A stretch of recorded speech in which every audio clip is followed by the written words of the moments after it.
sir 6 শিডিউলৰ TET উত্তীৰ্ণসকলৰ সংস্থাপনৰ কাৰণে কিবা ব্যৱস্থা কৰা টেটত 6 শিডিউলত গৈ আছো যে যেনেকৈ এতিয়া আমাৰ 50,000 ৰিক্ৰুটমেণ্ট হ'ব 7% হিলছ টাইপ ৰিজাৰ্ভেশ্যন আছে আপোনাৰ কি পৰিকল্পনা আছে কাৰ্বি আংলঙত এইবাৰ 80% ল'ৰা ছোৱালী মেট্ৰিক পাছ কৰিছে যোৱাবাৰ যথেষ্ট ল'ৰা মেজিষ্ট্ৰেটো হৈছে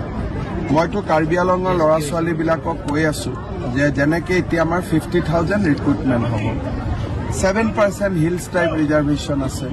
কাৰ্বি ল'ৰাসকলে আগতে ষ্টেট গভৰ্ণমেণ্টৰ চাকৰিত এপ্লাই নকৰিছিল মই তেওঁলোকক কৈ আছো যে সকলোৱে আবেদন কৰিব লাগে কাৰণ অকল কাৰ্বি আংলঙতে নহয় গোলাঘাট নগাঁও চবতে চাকৰি আছে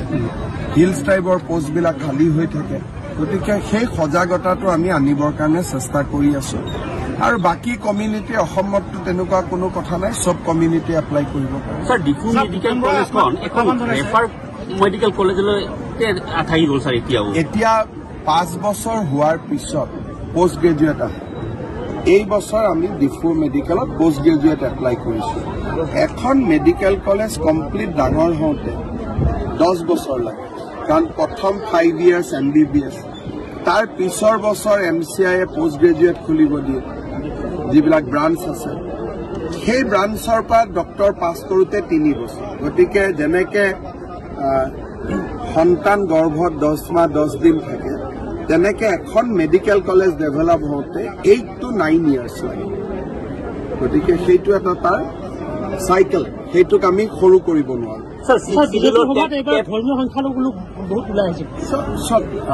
সংখ্যালঘু হওক সংখ্যাগুৰু হওক অৰুণোদয়টো সকলোৱে পাইছে চাকৰি মেৰিট বেচিছত সকলোৱে পাইছে গতিকে মই ভাবোঁ যে সকলো শ্ৰেণীৰ মানুহে বিজেপিৰ প্ৰতি আকৃষ্ট হৈছে আৰু ভাল চৰকাৰ দেশত শান্তি আছে কোনো কনফ্লিক্ট নাই কাজিয়া পেচাল নাই গতিকে মানুহ ডেফিনেটলি বিজেপিৰ ফালে আহিছে বা আহি থাকিব স্যাৰ 6 শিডিউলৰ টেট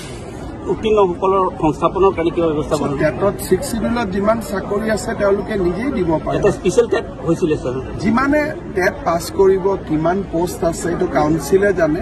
আমাৰ কাউন্সিলে তেওঁলোকৰ ৰিক্ৰুটমেণ্ট দিব পাৰে আমাৰ তাত কোনো কথা নাই SIUক লৈ এটা SIUক লৈ একো নাথাকে যদি যিমান পোষ্ট সিমান যদি চাকৰি হয় SIUত প্ৰব্লেম নাই